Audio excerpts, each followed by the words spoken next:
Welcome everyone to Fundamentals of Kabbalah and Chassidut. We are continuing our series on the life and teachings of the Baal Shem Tov. Tonight we are starting a new phase in this series. We are going to be investigating the Baal Shem Tov's teachings on prayer. It will probably take us a number of weeks.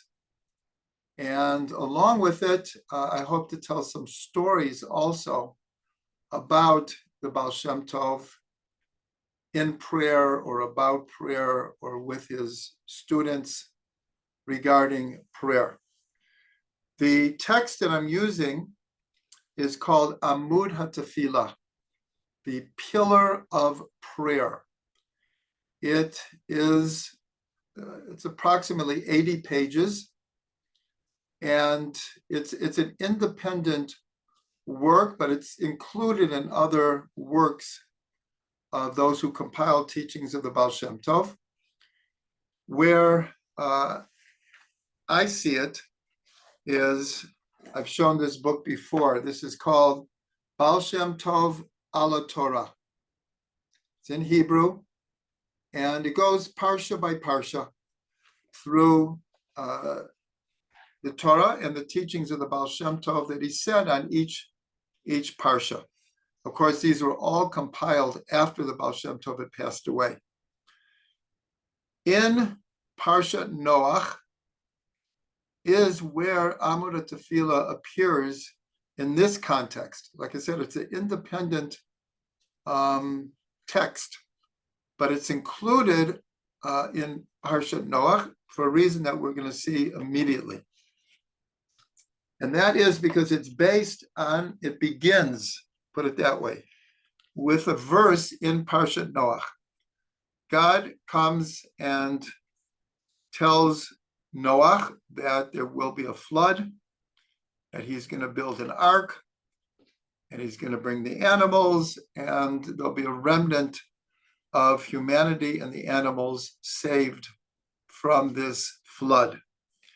In the instructions of how to build this ark is the following verse. So first it gives the what materials he's supposed to use. This is the beginning of Parshat Noach. Everyone can look it up. And it gives the dimensions. And then it says, Sohar ta'aseh l'teva. Make a window in the ark, ve'el amah techalena milamala, and it should go up to an amma. An amma is approximately 1.5 feet from the top of the ark, this window. Upetach hateva b'tzidat tasim, and you should put an opening in the side of the ark, call it a door. Tachtiim, shniim, ushlishim ta'aseh. A bottom floor, a middle floor, and a upper floor you shall make. That's the verse. Again, Sohar ta'aseh l'teva, make a window in the ark and finish it to an amma from the top. Upetach hateva b'tzidat tasim tachtiim shniim shlishim ta'aseh, and make an opening in the side of the ark. A bottom, middle, and top floor you shall make. So when you read this verse, one might think it's instructions to build the ark. And what else can we possibly see in it? It seems very literal and simple instructions. This is where Amud Hatefillah begins. This is where the teachings of the Baal Shem Tov begin. And this is how he explains it. And this first Torah, what I'm going to do is I'm going to read in Hebrew, and I'm going to translate, I'll call it a free translation.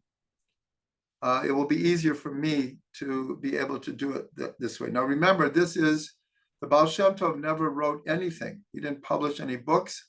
All of this was compiled by his students afterwards. So it says, Rabbeinu Yisrael Baal Shem Tov, alav shalom, Amar.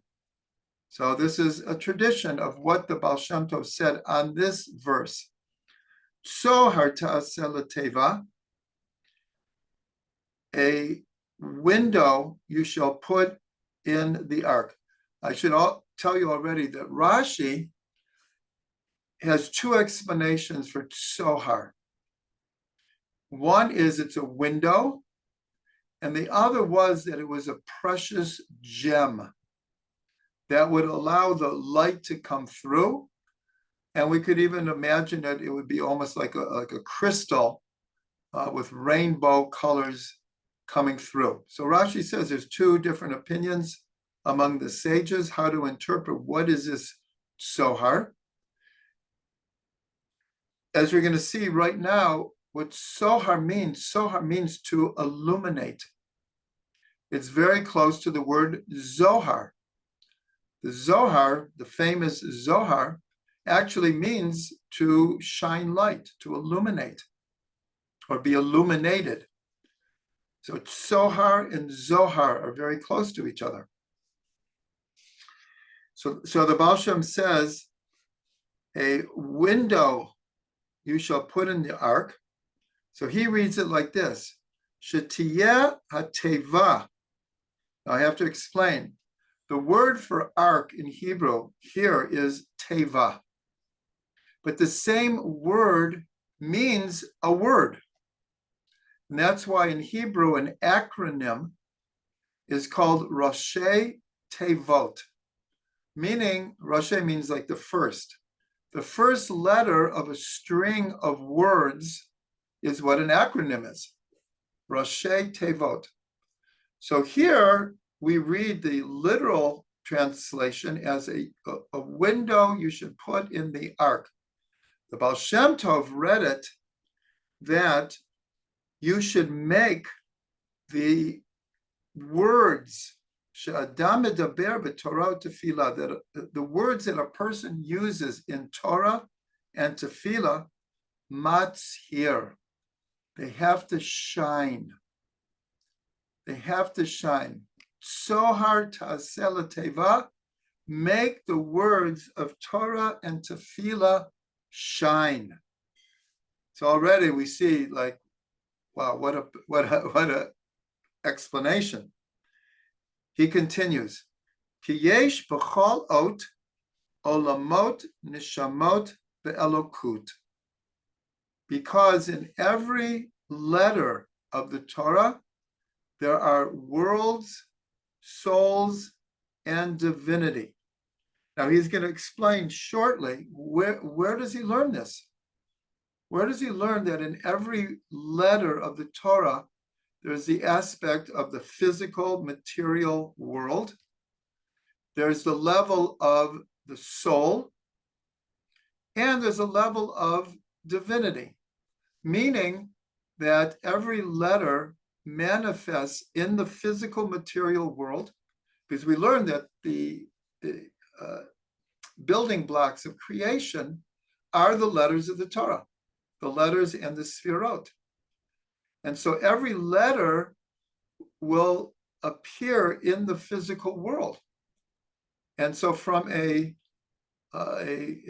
call it a Cabalistic point of view, or even just a simple Jewish point of view, everything in the world is nothing more than a combination of letters. Just like a scientist, if you asked him, what is this world made out of? What are the building blocks of the physical world? So they would answer atoms, molecules, particles. If it's a living organism, cells, the DNA. These are the building blocks of creation. If you ask, and that's why I kind of returned, and not just a Kabbalist, because we know even from Pirkei Avot, which is far from a Kabbalistic text, That's where we have the tradition that God created the world through 10 expressions of speech. That God created the world through speech, through the Hebrew letters. So how did the Baal Shem Tov learn that every letter has this aspect of worlds, that every letter has a connection to the reality of the soul? And it has a reality to God's perspective on creation.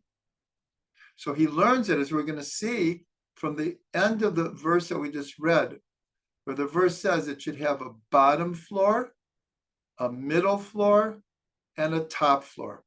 The bottom floor, of course, is the worlds, olamot. The middle floor is souls, nishamot. And the upper floor of the ark is the level of divinity. So the Baal Shem Tov continues that every letter has world, souls, and divinity. Va'olim umitkashrim umityachadim zeh im zeh. And every letter in the words of Torah and Tefillah, they rise up, they connect, and they unify. So Rav Ginsburg explains that these three words are the essence of the three levels of reality. The physical material world, our task, our job is to lift up the physical world to a more spiritual essence, to lift up the body to be a fitting vessel for the soul. The whole idea, Cabalistic, is to lift up the fallen sparks from Shvira Takelim. So that's the verb that describes this world, to lift up, olim, umit kashrim, and they connect. This is the level of souls. Souls connect to other souls. Even though we all like our space, we all like our privacy, but a human being by nature is a social being and longs for and desires connections with other people, with other souls. So that's the connection. Umit yachadim, and unify. This is the soul when it's in its highest level of yechidah, wants to unify with God. And so the verb for reaching godliness is to unify with God. So again, olim, umit kashrim, umit yachadim, to lift up, to connect, and to unify. Zeh im zeh. Every letter of every word has these levels. And all of this is to elevate, to connect, and unify im elokut, with godliness. V'achar kach mityachadim umikashrim yachad va'otayot na'aseh teva. So each one of these letters, since each letter has a level of world, souls, and divinity, and each letter has an aspect of elevation, connection, and unification. So each letter of a word needs to be connected, or you have individual letters. But the idea is the letters form words. So you have to unify the letters. And here he says to unify and to connect together the letters until they make a word. Now, what this means is, on the deepest level, when you take a word of Torah, a word of Tefillah, well, it's made up of letters. And if a person understands the meaning of the letters, then they understand what the word means, because it's made up of individual letters. Those are the building blocks. and they unify one letter with the next, and they connect and they create a word. And the word has the meaning of the combination of all these different levels of the individual letters. And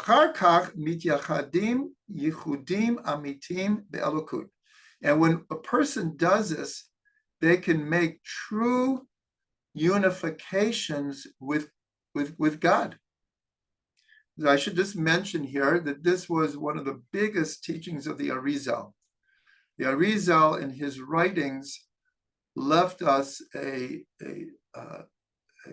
encyclopedia of what are called unifications, different teachings of how to unify letters together, words together, the numerical values together, the svirot that are implicit in the words, and to make what are called unifications. This becomes the vehicle for meditation and contemplation.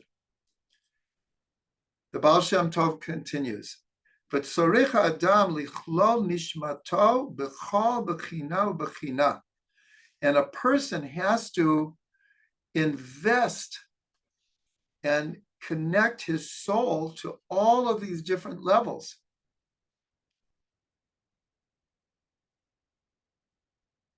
Mihaniska, everything that we've mentioned up to now, it only works if a person puts their whole strength and soul and focus into doing these elevations, these connections, and these unifications.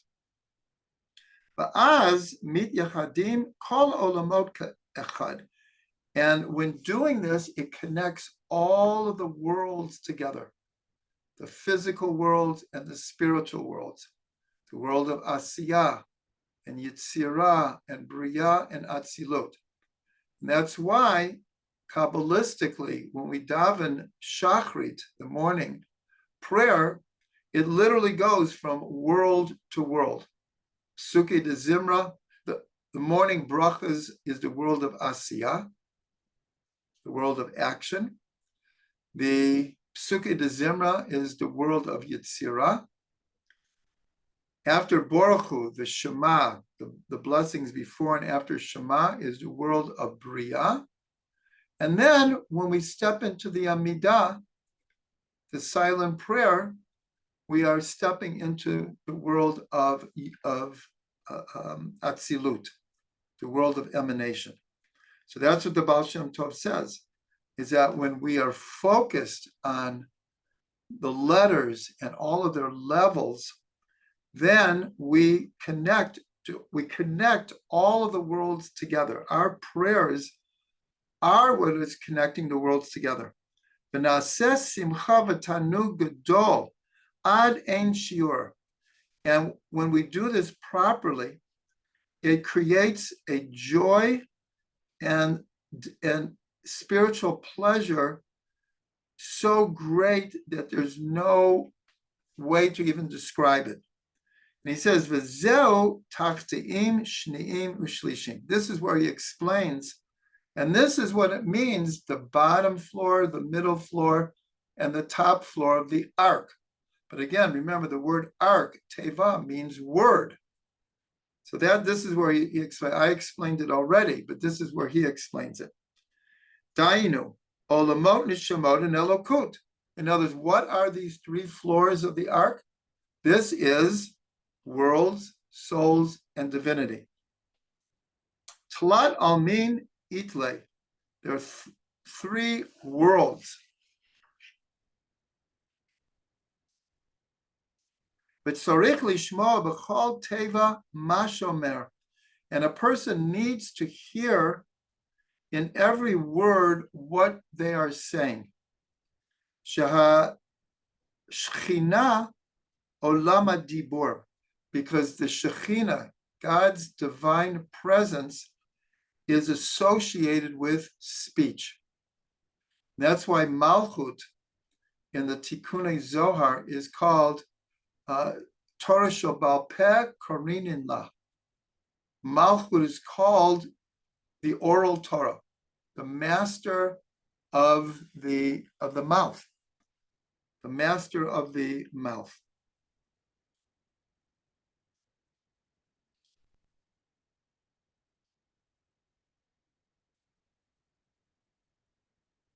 So now he goes back to the word sohar and says, sohar shetetzei b'bihirut, that these words should come out shining. They should come out shining. And of course, that makes us shine. In other words, when our kavana is shining, the words come out shining, and that's what gives the words strength to unite all of the worlds. And this creates a tremendous pleasure for the Creator.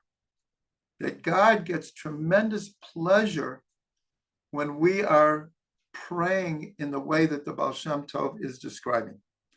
But sarich emuna gedola lezeh, and you need great faith to believe in everything that the Baal Shem Tov is saying. In other words, you need great faith to feel that your words of Torah and Tefillah have the power to unite all the worlds together. That takes a tremendous amount of faith. The Shechina nikret emunat amen.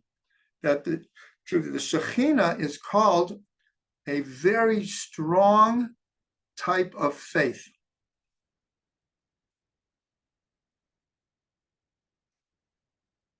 And without faith,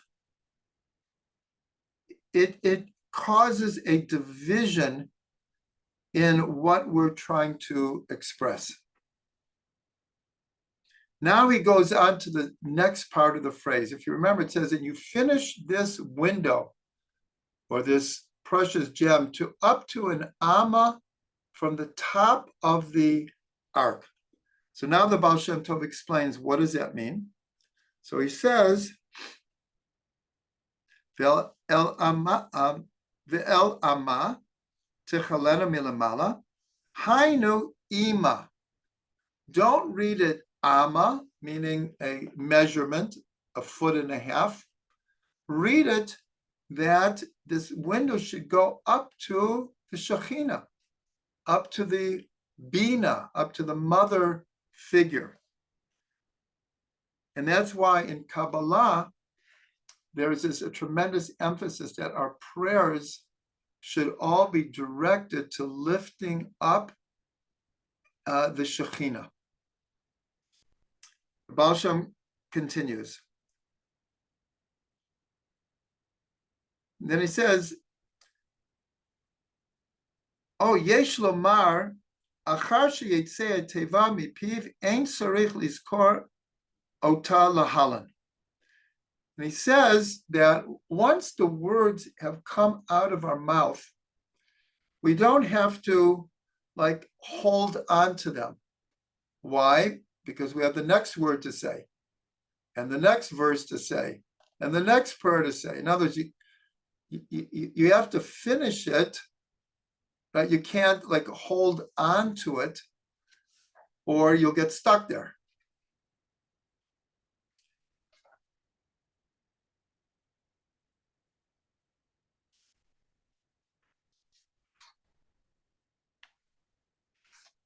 One second. V'inyan shelo yireh sheholechet lemakom gavoah.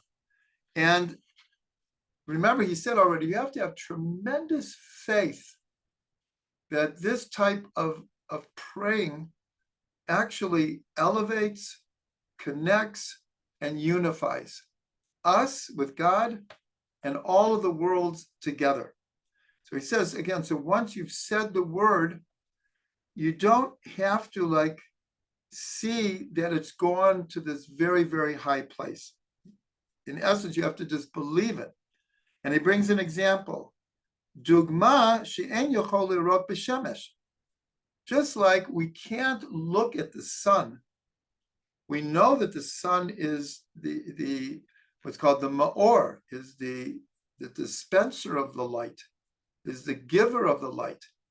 but we can't look directly at the Shemesh. So here, if our words are connecting us to the Shekhinah, we can't focus on wanting to see the Shekhinah. It's like trying to see the sun. That's what it means to finish it from above. One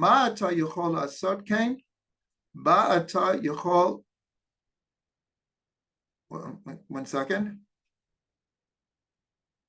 Oh, and then the next verse, God says that you and your family should enter into the Teva. So the Baal Shem Tov says, Ba'ata v'cha beitcha el ateva. You and your family should come into the Teva. Hainu b'chol gufcha u'b'koatcha tavo el ateva. Meaning with all your strength, with all your heart, your soul, and your might, you should put that energy into the words of tefillah. So that is that's the opening of Amud Hatefillah. It should be obvious to us all, this is just beyond awesome. It's just, it is so heavenly and full of light.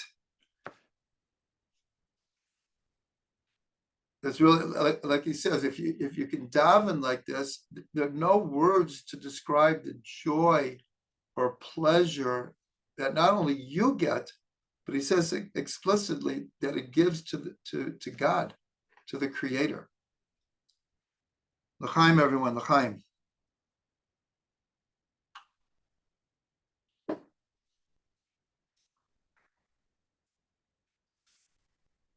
So this teaching from the Baal Shem Tov it's a very, very fundamental teaching in many circles, a very well-known teaching. And you just give me 1 second. And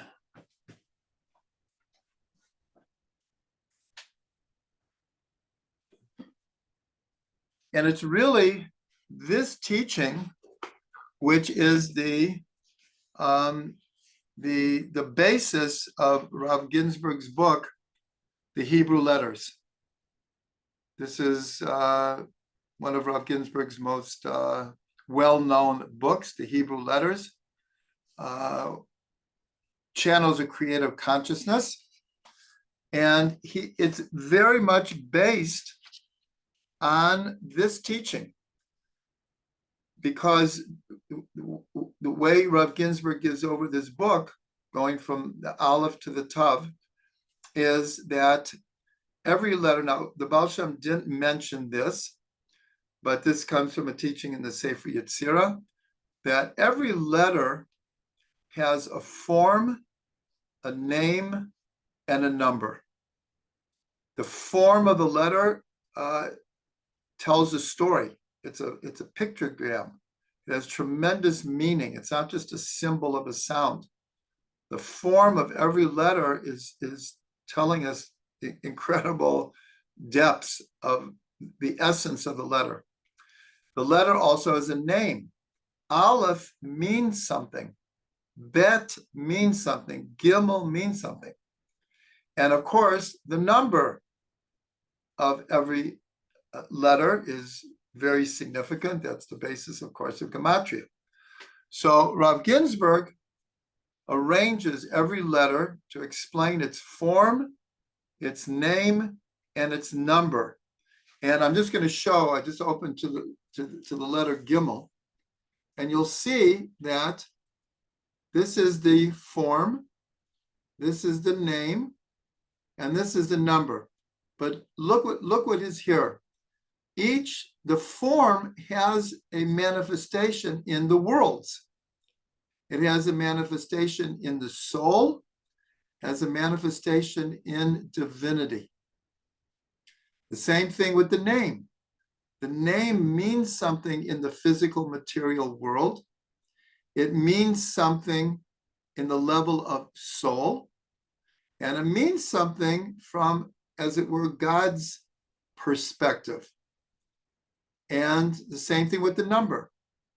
The number will appear in the worlds, in the soul, and in divinity.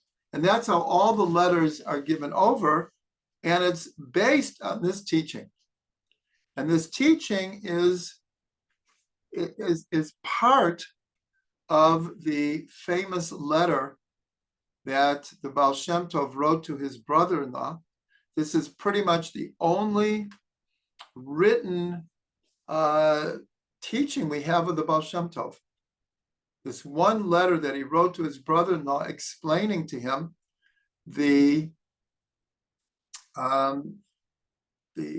meeting he had with the soul of Mashiach on Rosh Hashanah, I think in 1743, somewhere around there, 1743.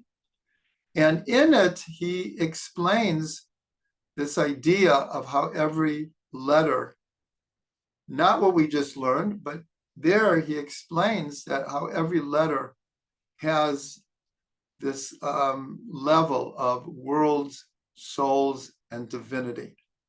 And a good part of the teaching that we just learned is incorporated in this teaching, because the Baal Shem Tov says this is what the Mashiach taught him. He said many of the things that the Mashiach told him he could not give over, but what he could give over was this basic teaching. And see it here, we see it in the context of these instructions of Noah building the ark. So it's in both places. So that's the opening of Amud Hatefillah. And like I said, it goes on for about 80 pages with all kinds of ideas, advice, the depths, from the practical to the mystical about prayer.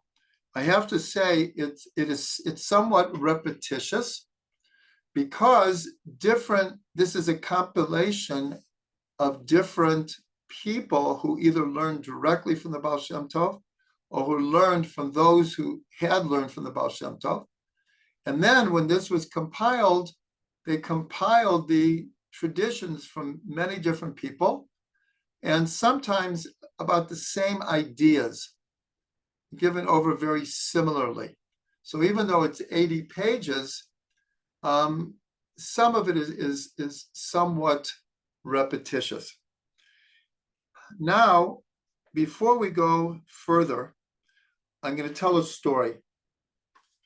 And this is a very, very important story, because when we go through Amud Hatefillah, we're going to see there's almost two different trends that the Baal Shem has given over. One is this very, very mystical, spiritual, Cabalistic idea of prayer. That's what we learned today. It's very Cabalistic. In other words, to be able to look at every word of tefillah and to do as the Baal Shem Tov suggests, of understanding each letter of each word and elevating, connecting, and unifying every letter of every word to every word with the next word into a verse, into a whole Tehillim, to a whole long davening. You can only imagine how long that would take. Now, the truth is, over the generations, to this day, there are people who spend hours and hours davening every morning, or even in the afternoon prayer. So these kind of teachings are alive and well, of people who concentrate on every word. And as I said, there are sidurim that on top of the words are in in brief, are the Yichudim from the Arizal. Which sphera to be thinking about for each word, which pronunciation of God's name, which world is being alluded to, and there are sidurim like that. So a person, and like I say, many individuals and even congregations spend hours and hours and hours in, we'll call it meditative prayer. We know from the Mishnah from 2,000 years ago, says that actually they were called the Chassidim Arishonim, the first Chassidim. They used to meditate an hour before prayer, an hour during prayer, and an hour after prayer. And that's in the Mishnah. On the other hand, as we're going to see, and that's why I want to tell the story, right at the beginning of Amud Hatefillah, there's a whole other teaching from the Baal Shem Tov, which in a sense is exactly the opposite of everything we just learned. And it's not like right or wrong. It has to do with the person involved, the time involved, the knowledge involved, the strength involved. So the story goes like this. It's a critical story of the Baal Shem Tov. On the Baal Shem Tov's 16th birthday, if we remember, we started the whole series with the life of the Baal Shem Tov, where he was taken in by the Society of Hidden Tzaddikim when he was a young child, and he was taught by them. By the time the Baal Shem Tov was 16, he was already a tremendous scholar and a Kabbalist.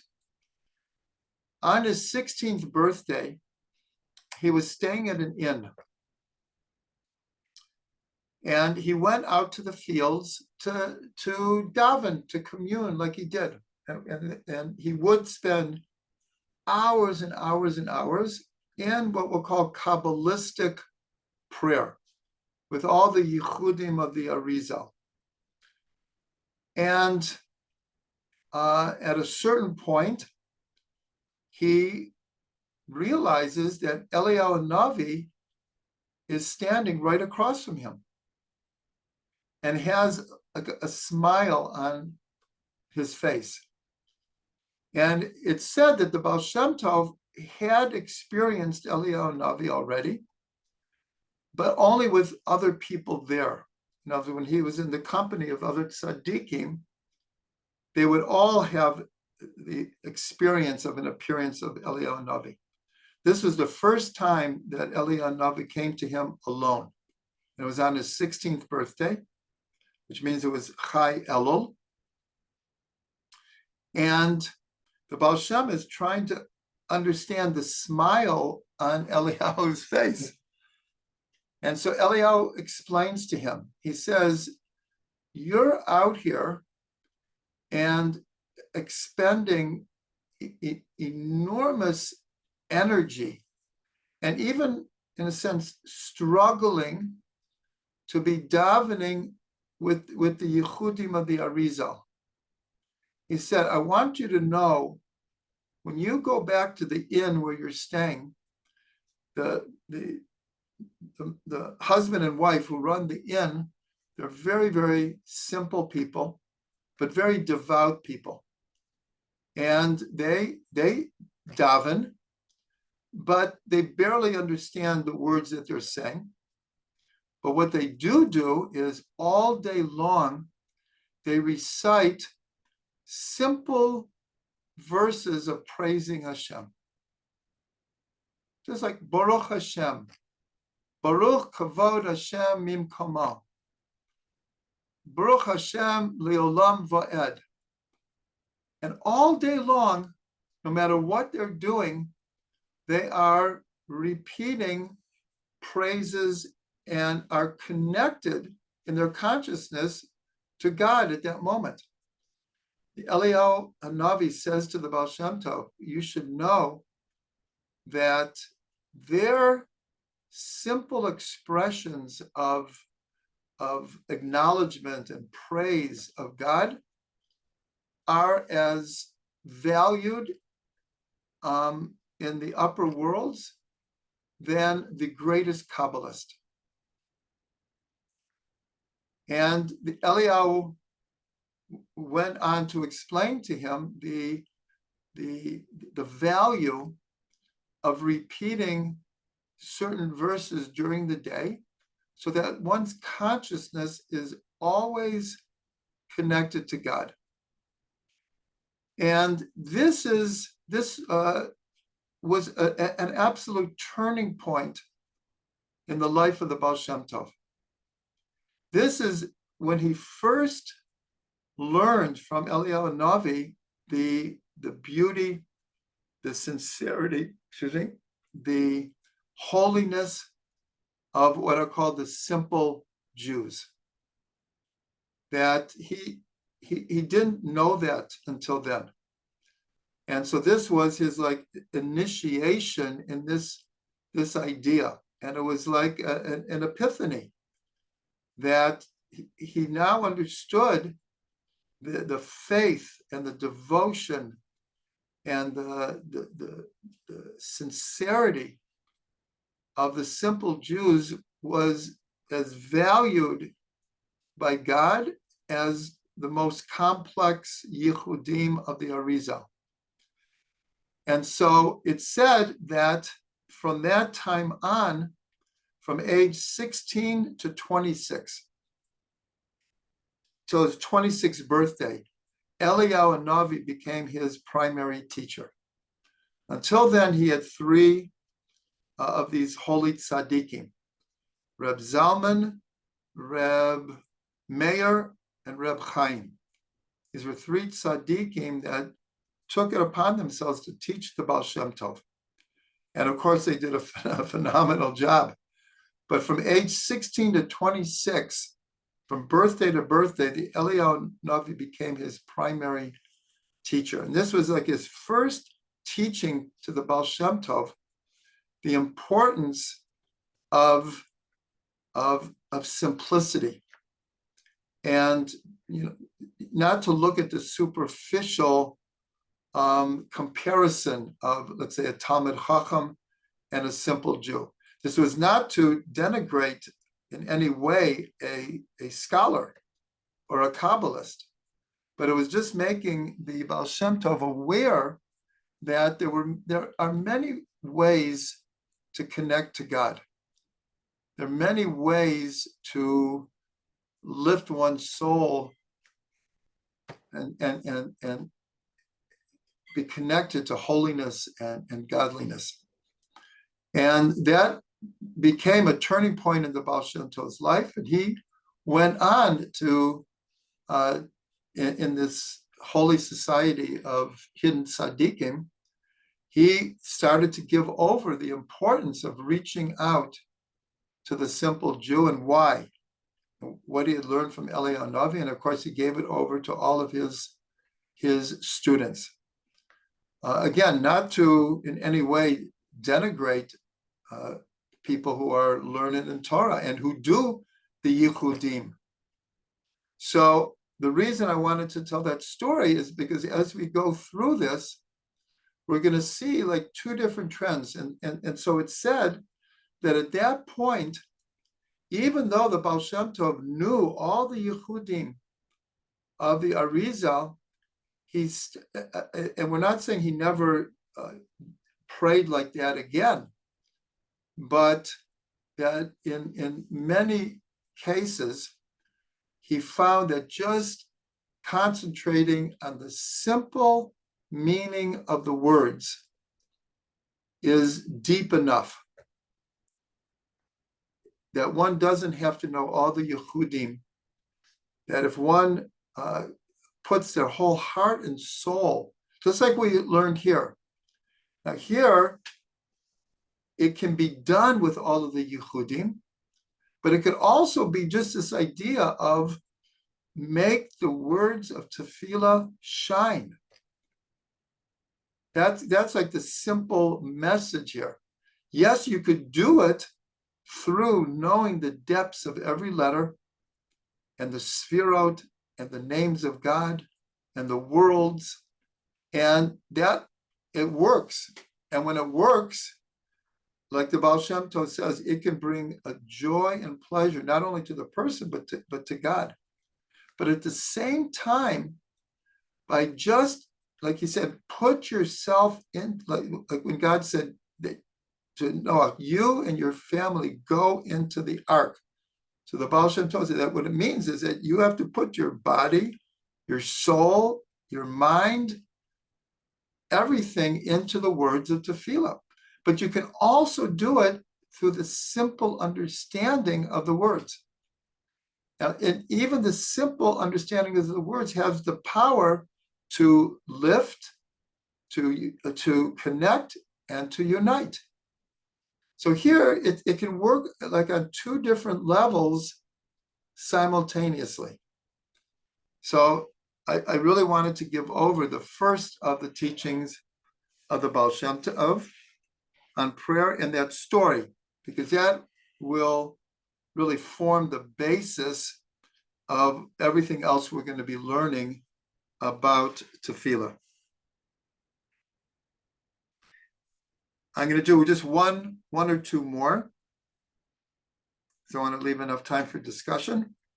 So the next one that we'll do is Baal Shem Tov Gila she'af al pi she'adam mitpalel b'dveikut gadol ve'ahava v'yirat kiru'ui. So the Baal Shem Tov says he revealed that even though a person may be praying with tremendous dveikut, meaning putting their whole being into it, and with great love and awe, as is appropriate. Mikol makom yoter sheyelo hachna'a lifnei Hashem yitbarach k'ra'ui.